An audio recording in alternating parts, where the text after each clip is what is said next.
amigos de Televicentro en todo el Ecuador, bienvenidos en este día jueves a la primera entrega de los informativos de El Comercio TV. Ya estamos como todos los días. ¿Qué tal, Robert? Amigos televidentes, excelente mañana para todos ustedes, jueves 20 de abril. Gracias por estar con nosotros. Empezamos, como siempre, revisando cuáles son las principales noticias en Diario El Comercio, su página principal. Vamos a revisar lo que dice El Comercio en su página principal. Guillermo Lasso desconoce los resultados y apunta a seccionales. Una jornada violenta confronta más al gobierno y a la oposición, esto en Venezuela. El joven de 17 años y un militar en Caracas y una mujer de 23 en San Cristóbal son las nuevas víctimas mortales que dejaron protestas ayer. La OEA y Estados Unidos expresan su preocupación. Maduro llama a un diálogo. La 15K tendrá una camiseta de alta tecnología. La edición 57 de la tradicional Últimas Noticias 15K se disputará el 4 de junio. Esta noche es la presentación de la carrera en el Best Western de la ciudad de Quito. 4 zonas de Guayaquil son muy vulnerables. Odebrecht aún no sale del metro. La salida de Odebrecht del consorcio Metro de Quito aún no se concreta. La alcaldía dice que falta la autorización de los multilaterales. El subempleo es mayor en 3 ciudades. Guayaquil tiene la mayor tasa de subempleo del país con el 22.8%. Le siguen Ambato con el 20.3% y Quito con el 15.5% según el INEC. Esto los principales titulares del Diario El Comercio en su página inicial. En deportes, El Comercio titula: las últimas noticias 15K se vive desde el día de hoy. Presentación oficial de la carrera será hoy 19 horas y esta será la camiseta tecnológica, maravillosa esta. Muy bien, así iniciamos el trajinar noticioso. Hemos revisado lo que dice pues el Diario El Comercio y ahora sí nos enrumbamos en las noticias de este día jueves. Así es, empezamos con el desarrollo informativo y les contamos que el ex candidato presidencial por la Alianza Creo Suma, Guillermo Lasso, afirmó que no reconocerá el triunfo de Lenín Moreno como presidente electo. El anuncio lo hizo durante una rueda de prensa en un hotel del norte de la ciudad de Guayaquil. De forma tajante, el ex candidato presidencial Guillermo Lasso aseguró que no reconocerá a Lenín Moreno como el nuevo presidente de los ecuatorianos. Ese será un mandatario sin auténtico mandato. Será el sucesor de un dictador, porque será un mandatario que quiera ejercer el poder sin la legitimidad que deviene de la voluntad popular, de la voluntad del pueblo ecuatoriano. Durante su discurso ofrecido en Guayaquil, advirtió que su lucha continuará como opositor del futuro gobierno. La luz de la democracia no se va a apagar, no se va a apagar y no se apagará mientras sigamos luchando contra el autoritarismo. El empresario además se refirió a la citación de la Fiscalía para que acuda a rendir su versión dentro de la investigación previa contra la empresa Sedatos por el presunto delito de falsificación y uso de documentos falsos. Acudiremos ante ellas cuantas veces nos llamen, porque quien sabe la verdad no tiene miedo. Finalmente, Lasso agradeció el respaldo a su equipo de campaña y a quienes votaron por él, informó Luxiola Salazar. Mientras tanto, tras conocer los resultados de la segunda vuelta que lo proclaman como presidente electo, Lenín Moreno, a través de su cuenta de Twitter, agradeció a los ecuatorianos por el triunfo de Alianza País tras el recuento de 12 millones de votos. Además, señaló que es hora de acuerdos por los objetivos nacionales.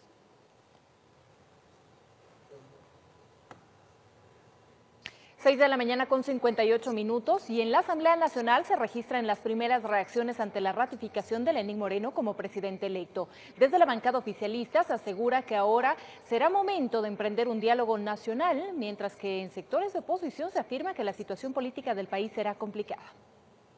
En la bancada de Alianza País aseguran que el show orquestado desde la oposición ha terminado. Esto luego de que el Consejo Electoral ha ratificado el triunfo de Lenín Moreno como presidente electo. Bueno, está legitimado en el poder, ya que es la voluntad popular la que ha llevado este espacio. Claramente se ve que lo único que aquí hay es un capricho de un movimiento político que no sabe ser perdedor, y por lo tanto calienta las calles. Aunque en filas del movimiento Creo aún se ratifica la posición de que en las últimas elecciones hubo un fraude y que el recuento de votos no fue más que un intento de legitimar a Moreno en la presidencia. El gran problema es que el 60% de los ecuatorianos tenemos dudas. Yo creo que un gran porcentaje, inclusive de los que votaron por el licenciado Moreno, tiene dudas. Si es que ganó en buena lid, pues que se demuestre que ganó en buena lid. En otra parte de la oposición hay cautela. Dicen que esta ratificación no es nada más que un paso que hay que aceptar, pero con ciertas reservas. Lenín Moreno deberá dar un giro por lo menos de 180 grados si no quiere tener a la ciudadanía en las calles del país. En Alianza País reconocen que ante la situación política del Ecuador, la única salida es el diálogo. Aseguran estar dispuestos a abrir las puertas para una gran concertación nacional. Impulsar el diálogo, brazos abiertos, ha dicho nuestro compañero Lenín Moreno, para, cumpliendo la ley, establecer un gobierno y con un presidente que reconozca que hay ese segmento de la población que cree en otra posibilidad. Y en esa posición, los socialcristianos están de acuerdo. Basta de tanta prepotencia.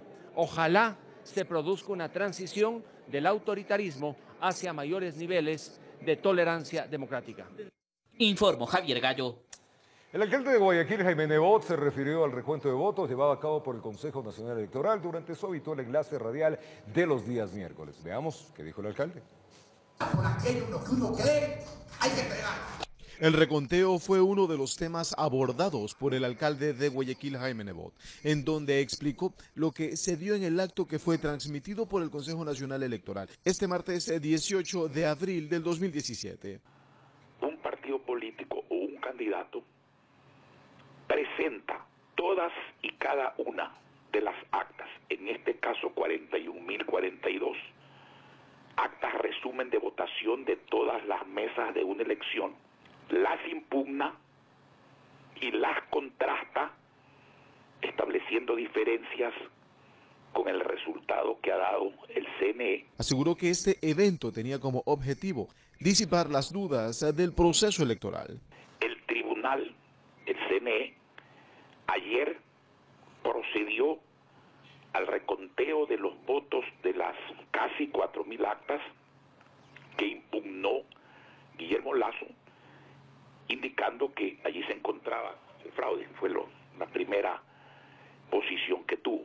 Pero desde su percepción se podría haber tomado en cuenta otras alternativas.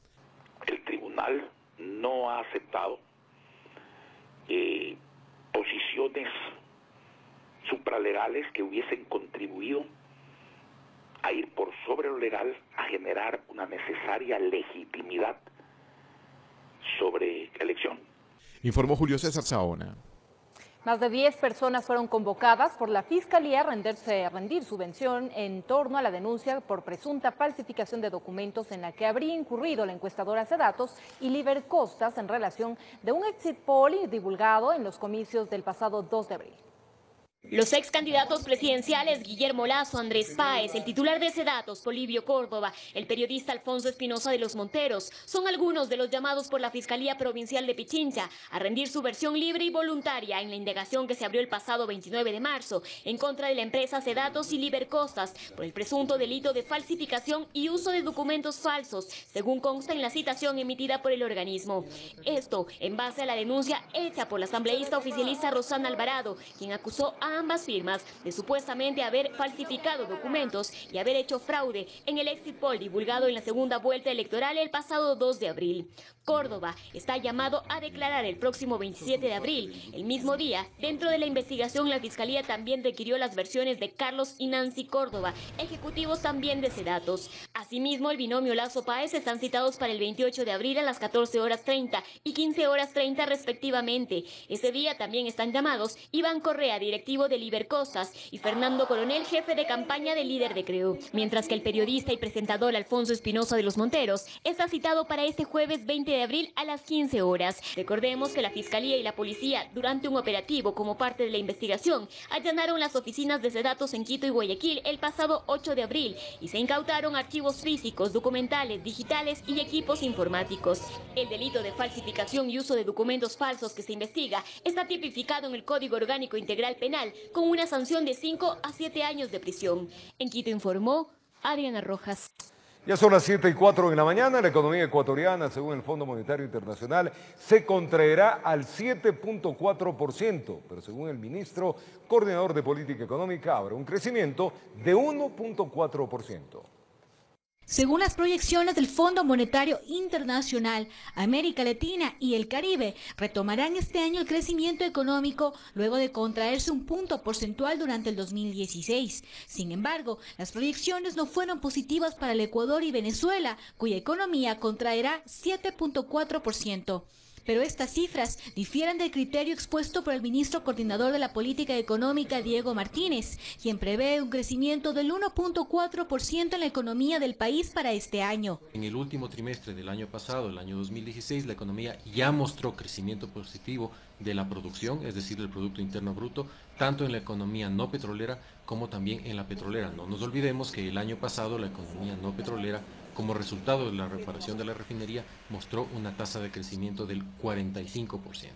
Esto da cuenta entonces, como ya decía, de la etapa de recuperación en la que se encuentra la economía ecuatoriana y estabilización, que fue el compromiso que tuvo el gobierno nacional. La economía ecuatoriana para el primer trimestre del año 2017 seguramente continuará con una tasa de crecimiento positivo, habiendo superado entonces aquella etapa de recesión que tuvimos que atravesar durante los años 2015 y 2016. Y expone las razones por las que asegura la economía ecuatoriana estaría en crecimiento. En esas tres variables que dan cuenta de actividad económica, crédito, depósitos, recaudación tributaria, las tres muestran una clara tendencia y consistentemente de manera positiva. Para el experto en temas económicos Pablo Dávalos, lo más probable es que el Ecuador continúe en la recesión y explica el porqué. El escenario que se presenta para el 2017 no es muy optimista. Es muy probable que las condiciones que aseguren el crecimiento no se den porque hay una especie de fractura institucional en el Ecuador que hace que muchos agentes económicos, en vista de esa fractura, decidan posponer decisiones económicas de inversión, de consumo, etcétera, ¿no? Lo más probable es que el escenario de 2017 sea un escenario de recesión y de alto subempleo y desempleo. Dice que los datos emitidos por la CEPAL, que prevén un crecimiento del 0.4%, se acercan más a la realidad ecuatoriana. Son tan optimistas las proyecciones reales hechas de acuerdo a lo que dice el gobierno, tampoco son tan pesimistas como dice el Fondo Monetario Internacional, ¿no? Pero si hay una recuperación del precio del petróleo, quizá la economía pueda recuperarse a fines de año. Según el Fondo Monetario Internacional, en el 2016, la economía ecuatoriana cayó en un 18%, informó Alison Corral. 7 de la mañana con 7 minutos y les contamos que arrancó el análisis en primer debate de la ley que vializa la aplicación de la consulta popular que prohíbe que funcionarios públicos tengan dinero o bienes en paraísos fiscales. La propuesta de ley también incluirá a los ciudadanos que se postulen como candidatos en las próximas elecciones. El proyecto de ley fue puesto a consideración del Pleno de la Asamblea. Para dar viabilidad a la consulta popular, se deben reformar varias leyes, incluido el Código de la Democracia. Es que tras la elección, la mayoría de ecuatorianos votó a favor de la propuesta presidencial de impedir que funcionarios y dignatarios posean dinero o bienes en paraísos fiscales. Pero dentro de la Asamblea se busca extender esta normativa, es decir, que cualquier persona que quiera ser candidato deberá deshacerse de bienes y repatriar el dinero que posee en paraísos fiscales. Tendrían que hacer una nueva declaración como requisito para poder inclusive inscribir esa candidatura y de esa manera cumplir con lo que establece el proyecto de ley. Y precisamente la aplicación de esta normativa causó revuelo dentro del Pleno, con críticas de la oposición al oficialismo, pues aseguran que la ley es direccionada. Para un partido político, para Guillermo Lasso, para que después de un año no absolutamente tenga derecho político. Cosa que fue rebatida desde la bancada de Alianza País. Qué pena que usted se preste para defender a la banca. Qué pena que usted se preste para ensuciar el nombre de las personas. No nos da vergüenza pedir la lista de Odebrecht.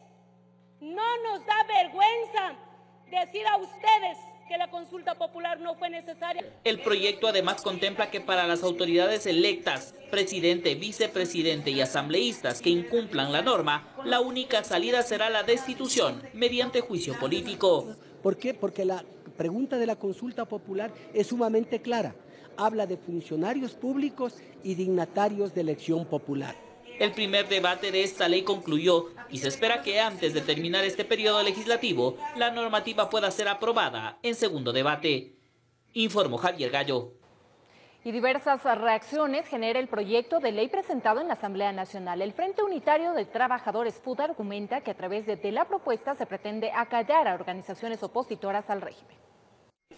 Preocupadas dicen sentirse algunas organizaciones sociales y sindicales por la presentación en la Asamblea Nacional del proyecto de Código Orgánico del Sistema de Participación Ciudadana y Control Social. El sindicalista Mesías Tatamuez explica algunos cuestionamientos. Yo quisiera que toda ley no sea una ley que hacen cada ley para cada gobierno. Eso es lo más grave para el Ecuador. Desde un sector de los trabajadores se afirma que el proyecto está basado en el Decreto Ejecutivo 016, en vigencia desde el 2013, el cual lo califican como violatorio a la Constitución. Tatamuez sostiene que el régimen se ha valido del Decreto 016 para disolver a la Unión Nacional de Educadores y Fundación Pachamama. Usted ve ahorita el Decreto 16 lo quieren hacer ley. Y el Decreto 16 sabe lo que hace. Es derogar, a terminar con las leyes realmente y con el tipo de organización. Joana Cedeño, asambleísta de Alianza País, es la proponente. El objetivo primordial de este código es precisamente fusionar toda la normativa existente sobre participación ciudadana, evaluar luego de que han transcurrido alrededor de 8 a 9 años desde que aprobamos estas normativas. Cedeño descarta que se pretenda aplicar sanciones a las organizaciones sociales. No existen sanciones para las organizaciones sociales. Las sanciones de las cuales habla este código son sanciones al funcionario, a los funcionarios o a las autoridades que limiten o que impidan los derechos de participación, que por ejemplo limiten o impidan el uso de la silla vacía, que realicen asambleas, audiencias públicas con favoritismo político. Proyecto de ley que nace con una medida cautelar interpuesta por la Confederación de Nacionalidades Indígenas del Ecuador, CONAIE, para que se suspenda su trámite. Si bien es cierto, se toma en cuenta el decreto 16 y se lo incorpora dentro de la normativa, este es un tema que tendrá que revisarse. Nosotros invitamos a todas las organizaciones que han hecho pronunciamientos públicos a que se siente con la Comisión de Participación Ciudadana para que analicemos de manera integral primero la propuesta. Se espera que el proyecto sea aprobado para su tratamiento en este periodo legislativo, informó Héctor Romero. Vamos a contarles ahora que la audiencia en el caso de la querella por calumnia presentada por el Contralor General del Estado, Carlos Polit, esto lo hace en contra de 9 miembros de la autodenominada Comisión Nacional Anticorrupción, se inició la mañana de este día miércoles y tras varias horas de diligencia se anunció que el fallo en este caso se lo dará la jueza en la tarde de hoy jueves. Isabel Robalino, de 99 años de edad, fue la primera en entrar a la audiencia de conciliación y juzgamiento. Yo estoy segura de lo que hago y no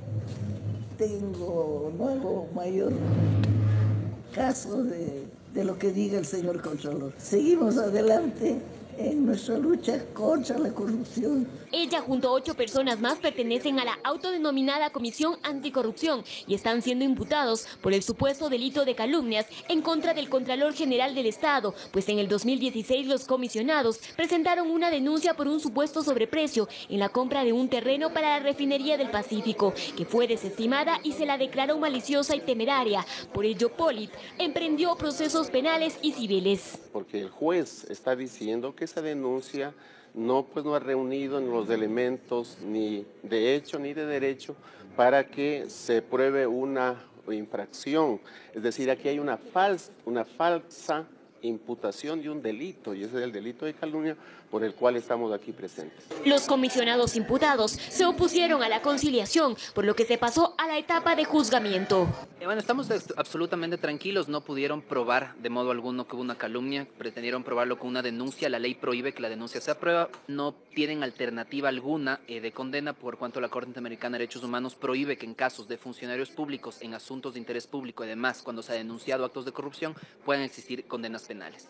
Además, el ejercicio de la acción está prescrito. El abogado cometió un error procesal y presentó la querella fuera de tiempo. Al haberla presentado fuera de tiempo, este proceso en realidad ni siquiera existe. Luego de aproximadamente 10 horas de audiencia, se indicó que el fallo lo dará la jueza este día jueves. Pollitt solicita el pago de $100.000 por cada uno de los imputados y una pena privativa de libertad de 2 años. El contralor no asistió a la diligencia y justificó su ausencia por encontrarse en Washington, en una reunión de las organizaciones de Estados americanos. En Quito informó Adriana Rojas. 7 de la mañana con 14 minutos y este día miércoles se realizó en la ciudad de Guayaquil la presentación oficial del sistema de vigilancia electrónica para los privados de libertad que hayan cumplido gran parte de su sentencia o tengan delitos menores. El acto contó con la presencia de la ministra de Justicia, Ledy Zúñiga. El dispositivo es monitoreado desde las centrales del Servicio Integrado de Seguridad ECU 911.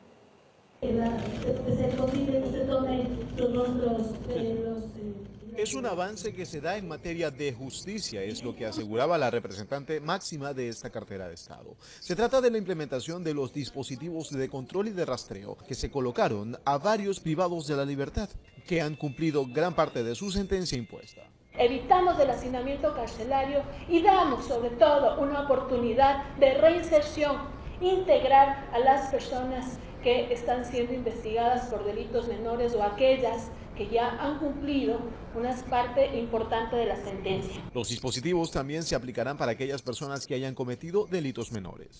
Este proyecto nos va a ahorrar al Estado cerca de $23 millones con el uso de los 4.000 dispositivos que tenemos previsto justamente para la primera fase del proyecto. Según dice la ministra de Justicia, de esta manera se busca tener más control. Aquellos que porten el aparato no podrán acercarse a ciertos lugares. Del Estado ecuatoriano, porque obviamente vamos a poner alertas, por ejemplo, para que las personas que utilicen los dispositivos no puedan acercarse a terminales aéreos, a terminales terrestres, para así evitar que justamente puedan vulnerar la seguridad de los dispositivos electrónicos. Informó Julio César Saona. Amigas y amigos de Televicentro, muy buenos días desde el día jueves ya y con un poquito de frío en la capital. Iniciamos las noticias de nuestra página web. Después de más de 3 horas de una fuerte lluvia la tarde del miércoles, amplios sectores del centro y norte de Guayaquil registraron calles anegadas y con problemas de circulación vehicular. Una casa de construcción mixta ubicada en la primera entrada del Cerro del Carmen se cayó. Miren las imágenes de las inundaciones. En otro tema, intentar cruzar como peatón las intersecciones que conectan con un redondel es una odisea y para los conductores representa la prueba del más fuerte. En Quito, los transeúntes señalan que ni la señaléctica ni la semaforización les permite atravesar con tranquilidad. Las personas opinan que el cruce se complica porque en los vehículos no se usan direccionales. Conozca qué dicen los expertos. Ahora les comentamos que el actor ecuatoriano Andrés Crespo, conocido por sus roles en las películas Prometeo, Deportado, Pescador, Sin Muertos No Hay Carnaval y más, será parte de la tercera temporada de la serie Narcos, producida por Netflix. Así lo confirmó el guayaquileño a El Comercio. El artista contó que ya se están terminando de filmar los últimos 2 capítulos, de los que él también va a ser parte. Hasta aquí con la primera actualización noticiosa del Comercio en un clic. Continuamos con más información. Adelante. Gracias, Ana Belén. 7 de la mañana con 17 minutos. Vamos a contarles que luego del bloqueo de la vía Aloac-Santo Domingo, esto protagonizado por un grupo de transportistas, se dio por la apertura del peaje en el kilómetro 88 por parte de la prefectura de Santo Domingo. Las autoridades de ambas prefecturas pues exponen su versión sobre si se debe o no operar dicho peaje. Continúa la polémica sobre el cobro del peaje en el kilómetro 88 de la vía Aloac-Santo Domingo, que desde este día lunes inició la prefectura de Santo Domingo de los Áchilas. Esto luego de que un grupo de transportistas cerró la vía durante varias horas en rechazo a la medida. Ellos anunciaron más bloqueos de continuar con el cobro. La prefecta encargada de Pichincha, Marcela Costales, explica su oposición a la apertura del peaje, pues asegura que no existe ninguna disposición del Ministerio de Transporte y Obras Públicas que faculte el cobro. La comunicación del Ministerio de Transportes y Obras Públicas que reza textualmente: una vez que se cuente con el modelo de gestión que viabilice la ampliación de la vía delegada a Aloac Santo Domingo, se podrá proceder con la operación de las estaciones de peaje autorizadas por el MTOP. Mientras tanto, se deberá mantener el esquema tarifario de cobro actual en el peaje de Aloa. Tiene que ser una tasa por servicios. Es ilegal cobrar una tasa para hacer luego una vía o para construir tal cosa, y sin embargo le están cobrando. Nuestro peaje es independiente de la administración de la Prefectura de Pichincha, y nosotros a quienes nos regimos es al Ministerio Rector, que es el Ministerio de Transporte y Obras Públicas, y hasta la fecha nosotros seguimos operando con normalidad y no hemos recibido ninguna observación por escrito de algo diferente a aquello. Mientras que el prefecto de Santo Domingo, Giovanni Benítez, expresa lo contrario y explica la necesidad del cobro del peaje para la adquisición de recursos y así continuar con la ampliación de la vía. Tuvieron todos los años para invertir en Santo Domingo y que no hicieron un solo metro lineal de ampliación y solamente hicieron inversión en mantenimiento. La ciudadanía de Santo Domingo tomará su postura y tomará las decisiones que tenga que tomar, pero la vía tiene que ampliarse lo más pronto posible. Cuando se dio este conflicto, se decidió que se iba a hacer mesas de trabajo para llegar a determinar un modelo de gestión económica que permita que nosotros continuemos con la ampliación de la vía y que Santo Domingo pueda hacer el trabajo que tiene que hacer en el tramo que es de su delegación. 3 reuniones se concitaron, a 2 reuniones no asistió el señor prefecto de Santo Domingo de los Áchilas.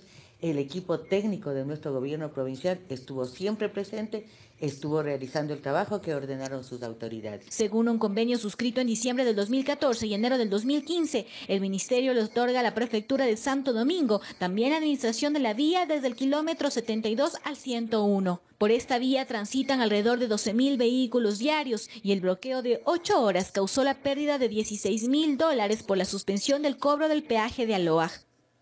Informó Alison Corral. Y a finales del mes de mayo, la tuneladora denominada La Guaragua iniciará la construcción de 8.1 kilómetros del túnel del metro de Quito, mientras que este día jueves se iniciará la construcción de una de las estaciones en San Francisco. La tuneladora Luz de América trabaja en el tramo desde Solanda hasta la Alameda, colocando en el túnel las denominadas dovelas, que son anillos de hormigón que recubrirán el ducto por el que pasarán los trenes del metro. Para arrancar a finales de mayo, su trabajo de excavación y construcción del recubrimiento del túnel, un tramo de 8.6 kilómetros de túnel, hasta la estación de la Alameda. Esta es la segunda de las 3 tuneladoras que construirán los 22 kilómetros de túnel. Actualmente se ensambla la contrabóveda de la máquina y una vez concluya, a este lugar llegará la tuneladora llamada La Carolina, que trabajará en el último tramo de Solanda a Quitumbe. Tiene que salir primero la tuneladora Luz de América para hacer un espacio aquí que pueda terminarse el ensamble de la que va hacia el sur. Es igual, es una tuneladora muy similar a las otras 2. Pero necesitamos ocupar más de la mitad de la estación donde estamos en este momento para terminar esa actividad. Además, la Guaragua, que entró en operaciones hace algunas semanas desde Labrador, este viernes llegará a la estación Jipijapa. En total ha recorrido 963 metros. La Guaragua tenía previsto una velocidad promedio de 15 metros por día y ha llegado en muchos casos a 40 metros por día, es decir, más del doble de velocidad que la que estaba originalmente planificada. Se espera que Luz de América recorra un trayecto parecido en el mismo periodo al de la primera máquina. Sin embargo, las condiciones de suelo podrían modificar este tiempo. En la parte norte tenemos estratos de cangagua muy fáciles de perforar o muy adecuados para perforar. Acá estamos más cerca de quebradas que tenemos que pasar.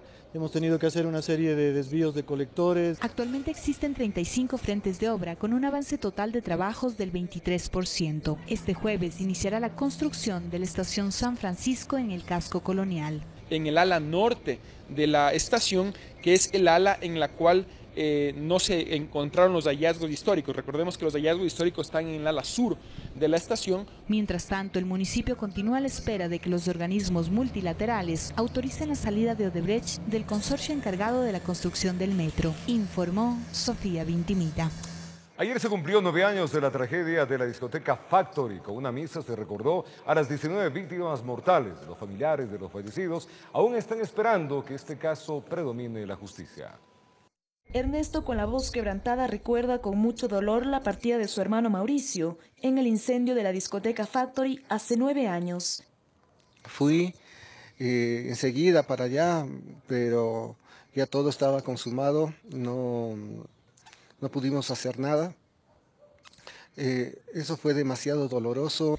Dice que el día que pasó la tragedia, la banda de su hermano de rock gótico Celestial iba a ser conmemorada por la trayectoria en el concierto Ultratumba Factory. Lamentablemente todos los integrantes murieron y a Ernesto le tocó la dura prueba de reconocer el cuerpo de su hermano. Me tocó abrir la boca de cada uno de los cadáveres para reconocer, porque él tenía un diente, una prótesis dental. Y era la única manera de reconocerlo, porque el ADN tardaba una semana más. Una bengala que chocó contra las esponjas en el techo ocasionó el incendio. 16 personas murieron en el flagelo y otras 3 fallecieron en las casas de salud. Este miércoles en el Parque de las Diversidades, creado como un espacio en memoria de las víctimas, se realizó una misa por cumplirse 9 años de la tragedia. No porque han pasado 9 años, nosotros nos hemos olvidado de los familiares. Para mí venir a este lugar es demasiado triste, pero hay que seguir y levantar fuerzas porque este espacio nosotros ganamos para todos los jóvenes, para todas las culturas alternativas. Gloria Cruz, quien perdió a su hijo de 19 años y creó la Fundación Factory Nunca Más, dice que hasta el día de hoy no se hace justicia y tampoco hay responsables. Hay muchos casos que están detenidos ahí en lo contencioso administrativo y no se ha movido ni un juicio, no sentencia ni un juicio para ver qué sentencian los demás. Informó Priscila Cadena. 7 de la mañana con 26 minutos, el Sistema Integrado de Seguridad EQ911 obtuvo la certificación internacional de calidad basado en los estándares de la Asociación Europea de Número de Emergencia. Este título es el primero en llegar a América y reconoce el buen trabajo que esta entidad realiza a nivel nacional. EQ911, ¿cuál es su emergencia? 24 horas al día y 365 días al año, se escucha esta frase por los corredores del EQ911.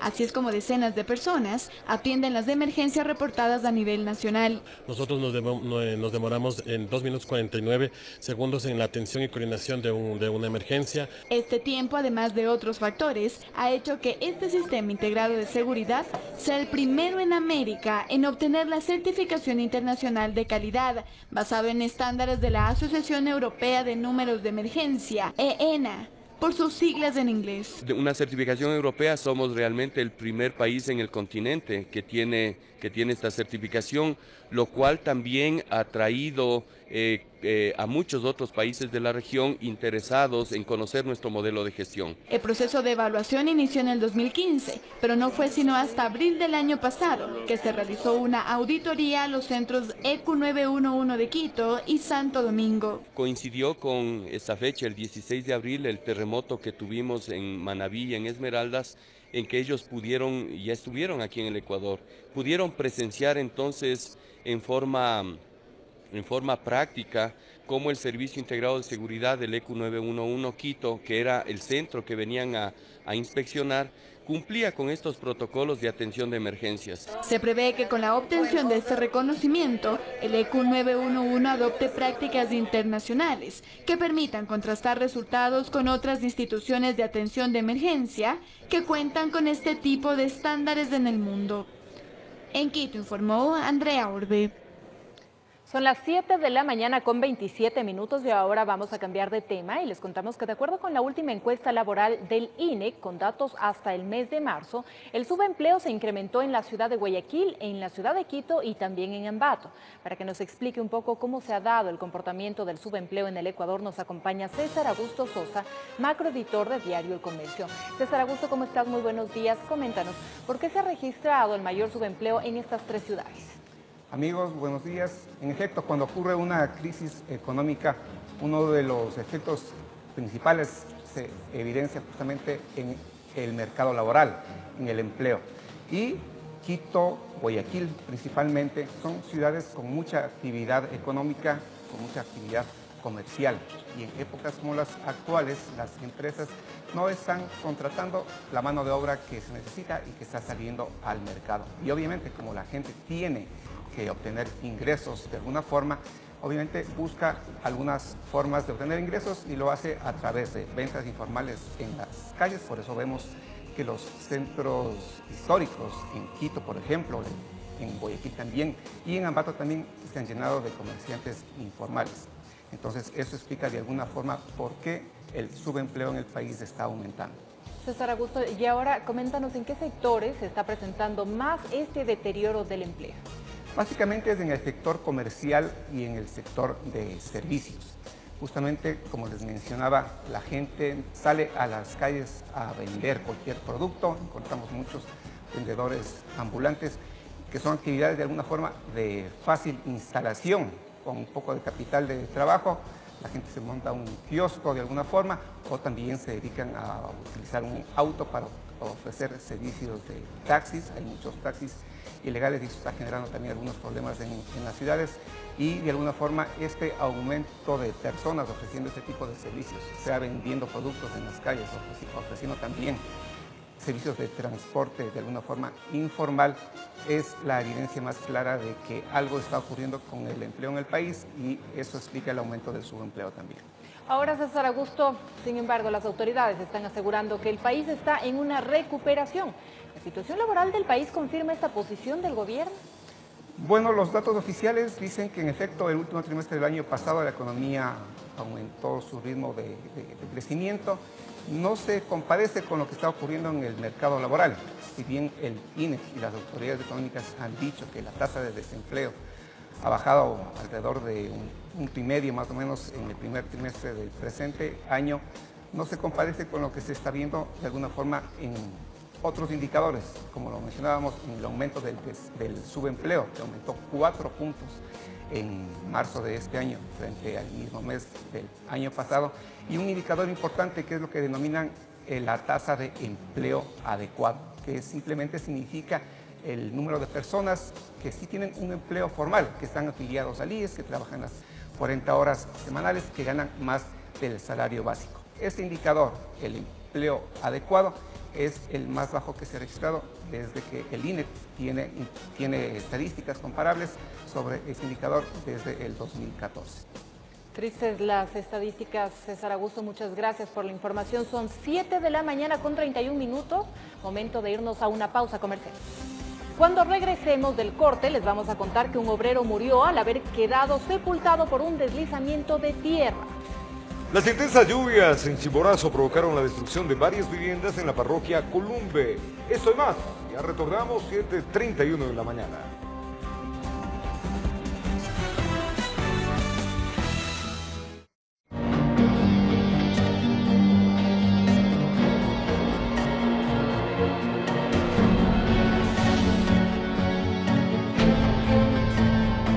De regreso con la información les contamos que un obrero murió al haber quedado sepultado por un deslizamiento de tierra mientras realizaba labores de limpieza en la carretera. Esto ocurrió en el sector de Tandayapa, vía Nono, al noroccidente de la capital. Bajo lodo, tierra, palos y piedras quedó este tractor en el que trabajaba limpiando la vía, un hombre de aproximadamente 55 años de edad. Todo habría ocurrido en cuestión de segundos, pues no le dio tiempo a reaccionar. Estos servidores provinciales que se encuentran abriendo caminos, cuando de pronto se vino el flujo de lodo, lo arrastró algunos metros y lo atrapó. Fue muy difícil el rescate, era casi imposible encontrarlo con vida, ya que él estaba atrapado en la cabina y en la parte superior había gran cantidad de escombros. El lamentable hecho ocurrió cerca de las 11 de la mañana de este miércoles, en el sector de Bellavista, sobre la vía Nono Tandayapa, al noroccidente de Quito. El conductor del vehículo quedó atrapado entre los escombros y falleció. Al lugar acudieron equipos municipales de respuesta para apoyar en las tareas de rescate del cuerpo, que duró varias horas. Con la ayuda de maquinaria pesada, los rescatistas del Cuerpo de Bomberos, con el apoyo de la Policía Metropolitana y de los propios compañeros del Consejo Provincial, se pudo rescatar el cuerpo sin vida de este ciudadano. Finalmente, los organismos de rescate extrajeron el cadáver y lo trasladaron hasta la morgue para los trámites de ley. Con esta muerte suman 2 los fallecidos por los eventos relacionados con la actual época invernal por la que atraviesa la capital. En Quito informó Adriana Rojas.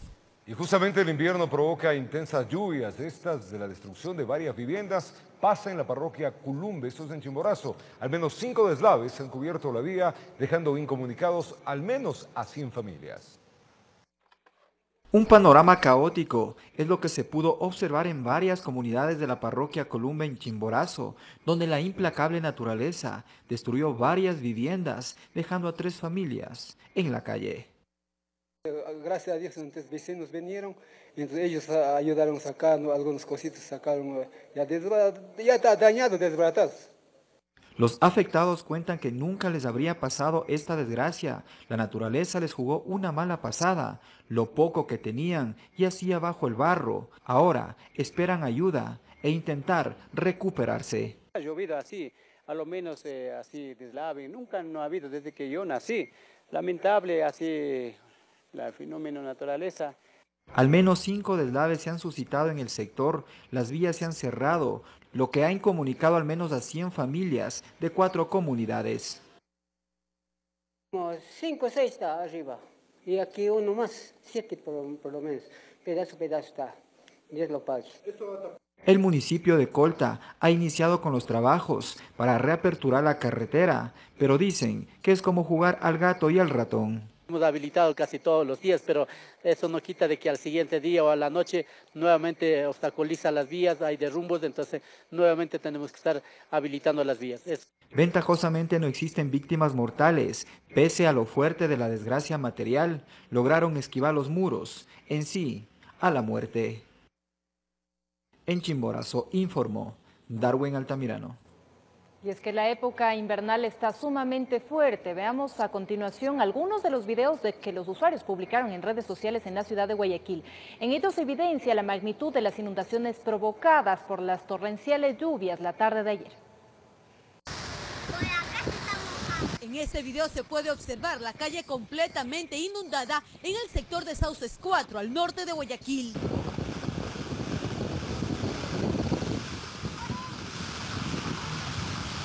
Más adelante, a lo largo de la calle José María Egas, en Sauces 3, el panorama era similar.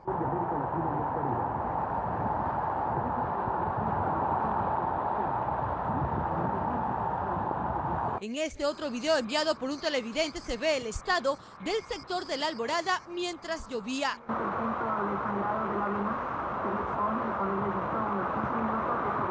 En algunos tramos, el agua cubría las veredas.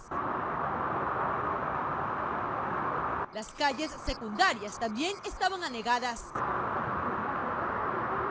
Mientras tanto, la avenida Vaquerí zona sur también estaba cubierta de agua.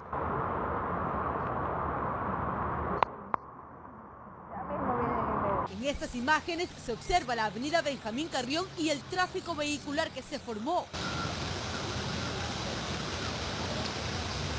En algunos casos, los conductores tuvieron que empujar sus vehículos. De esta manera, los televidentes dieron a conocer los estragos de las fuertes lluvias que se registraron en Guayaquil durante este miércoles, informó Luxiola Salazar. Una vivienda colapsó en el Cerro del Carmen, presuntamente por el fuerte aguacero que soportó Guayaquil este día miércoles. Afortunadamente, el percance no dejó víctimas que lamentar. Desbaratada y en el suelo. Así fue como terminó esta humilde vivienda de construcción en caña y madera, ubicada en el primer callejón del Cerro del Carmen, luego de la pertinaz lluvia que el puerto principal soportó la tarde de este miércoles. Como a las 2 de la tarde se desplomó. Yo estaba sentada ahí en la silla y sentí nomás un ruido feo, piso, ¡pum! A tiempo antes de eso, pasó una señora que la llevaban en silla de ruedas. Antes no le pasó nada, gracias a Dios. Cuando nosotros pasamos, esa cosa cae. Usted se da cuenta que yo soy de aquí al frente. Esa casa, ahorita sacaron esas cañas, porque las cañas se quedaron metidas en la ventana de nosotros. Habitantes del citado sector señalan que desde hace algún tiempo la vivienda les venía representando peligro y que incluso se habían comunicado con uno de los dueños para que trataran de remediar al menos la situación. La semana pasada que llovió duro, la casa se venció y el techo se hundió.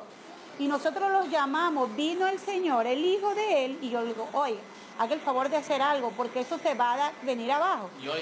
y se molestó. ¿Y usted cree que hoy contesta el teléfono? No lo contesta. Los moradores del primer callejón piden ahora que los dueños o el municipio ordenen el desescombro de la casa caída y se busque la manera de cerrar el terreno, ya que, según indicaron, temen que ese sitio pueda convertirse en algún foco infeccioso para la barriada. Ya 10 años abandonada.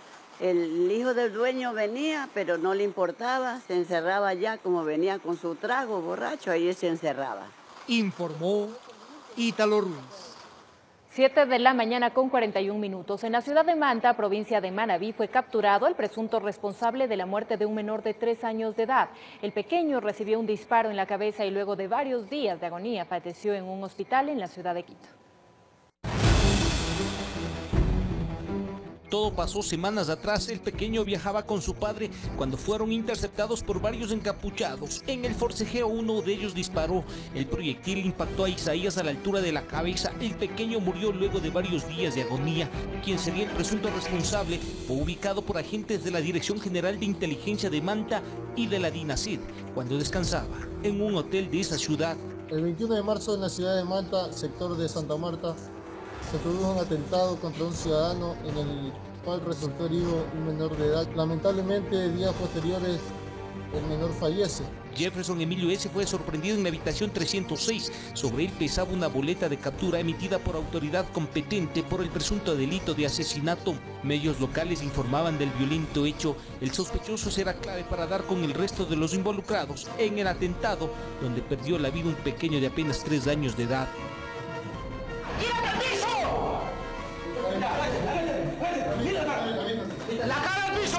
Desde ese momento se activó la alerta para su localización y captura de él y de varios ciudadanos. Mientras en la capital, agentes de la unidad de homicidios de la DINASED lograron ubicar a 2 sospechosos de ser los responsables de haber asesinado a un hombre en el sector del Panecillo. Los cuales agreden a la víctima, lamentablemente con varias heridas de arma punzocortante.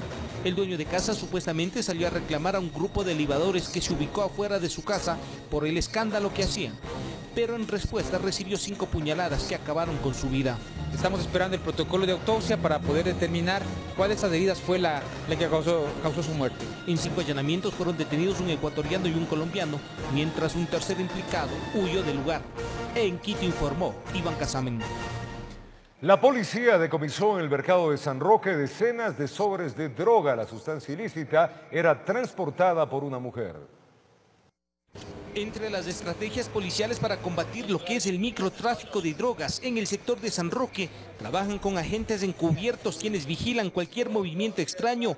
Es así que identificaron a una señora que llevaba un delantal y en el mismo una funda donde guardaba sobres de droga. Lo que pedimos es la colaboración de la ciudadanía para seguir con estos operativos y con resultados que benefician a la ciudadanía y sacar este mal que acecha a nuestra sociedad.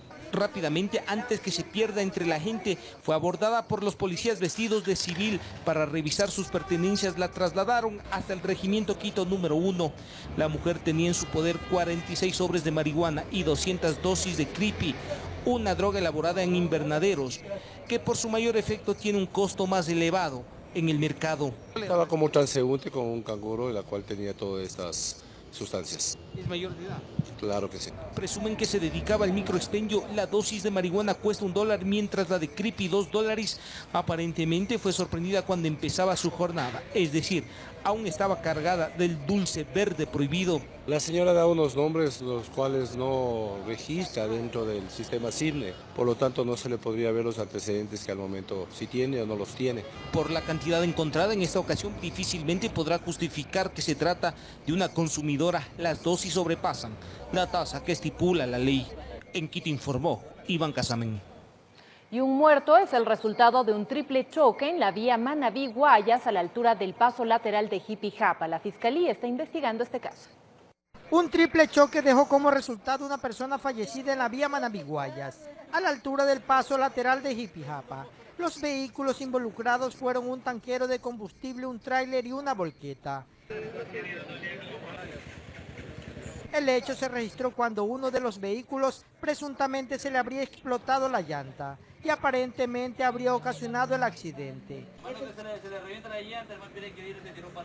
Como consecuencia hay una persona fallecida, la cual se extrajo por medio del cuerpo de bomberos, estaba atrapada dentro de la carrocería del vehículo. Asimismo, ya el departamento del OIAC, en colaboración con los compañeros de tránsito, se hizo el levantamiento del cadáver y se va a trasladar a Manta.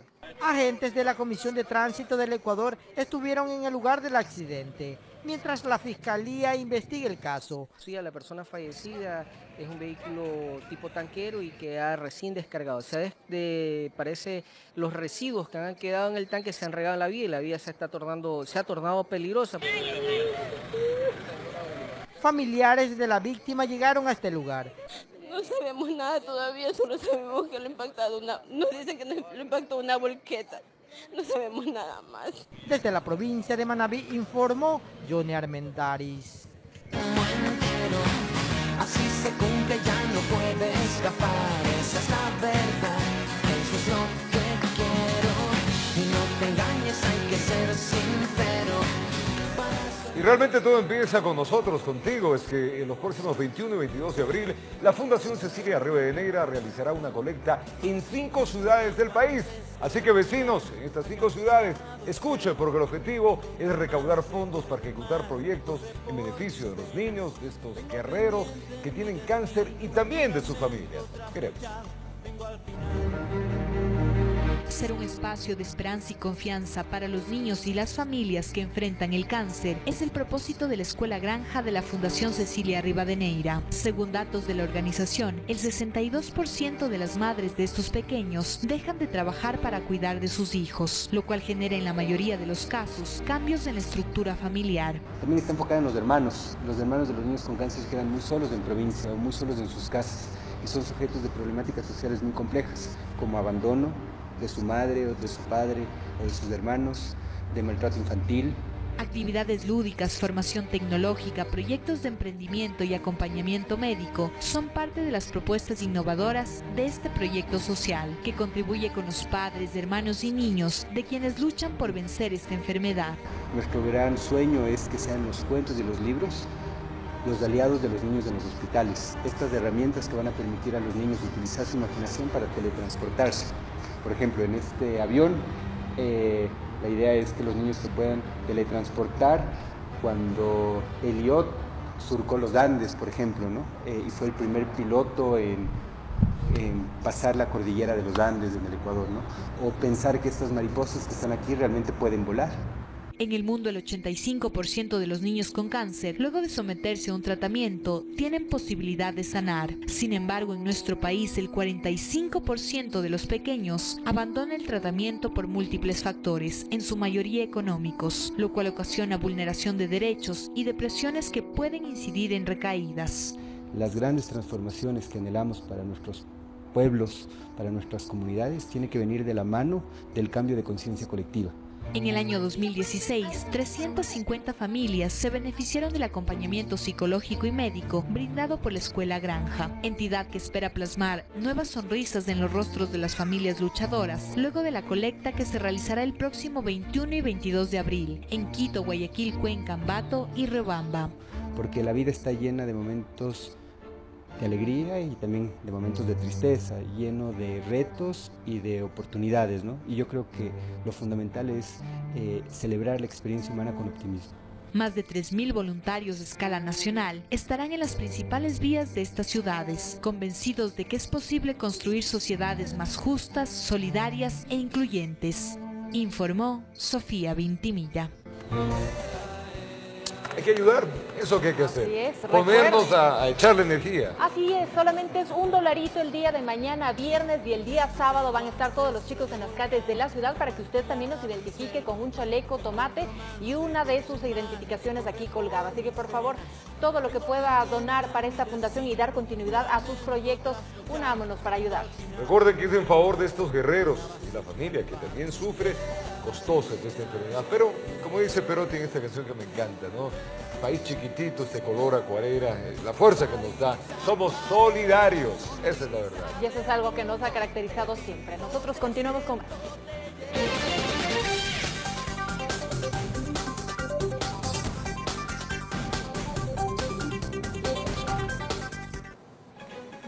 Así es, continuamos con más información cuando son las 7:58 minutos, esta vez desde nuestra página web. Este 19 de abril se llevó a cabo la audiencia por la demanda del contralor Carlos Polit en contra de la Comisión Anticorrupción. El abogado de Polit exige prisión preventiva para los 9 implicados por el supuesto delito de calumnia al denunciarlo por un aparente sobreprecio en la compra del terreno de la refinería del Pacífico. En otras noticias, la segunda maquinaria que dará forma al túnel del Metro de Quito está próxima a operar. Según informó el alcalde Mauricio Rodas, la tuneladora Luz de América funcionará en mayo y tiene previsto excavar un tramo de 8.6 kilómetros desde Solanda en el sur de la ciudad. Ahora les comentamos que Marisol Landázuri, Ángela Tenorio, Liliana Angulo y Romina Cifuentes se preparan para competir en el Mundial de Postas que se correrá en Bahamas. Las ecuatorianas viajarán a ese país la mañana de este jueves para la competencia que se realizará el sábado 22 de abril. Si usted desea conocer más, ingresamos en www.elcomercio.com y así nos mantendremos actualizados a tan solo un clic. Continuamos con más información, no se despegue de la señal de Televicentro. Gracias, Anita Belén. Vamos a retornar un minuto ya con el primer noticiero de la comunidad y allí hay importante información para ustedes desde la Plaza de San Francisco. Allí estará Sofía Vintimilla en vivo para conocer cómo avanzan los trabajos de la estación en este sector de la ciudad, hablando del Metro de Quito. Así es, sobre esto mismo le vamos a contar que a finales del mes de mayo la tuneladora iniciará la construcción de 8.1 kilómetros del túnel del Metro de Quito. Los detalles cuando volvamos en el primer noticiero de la comunidad.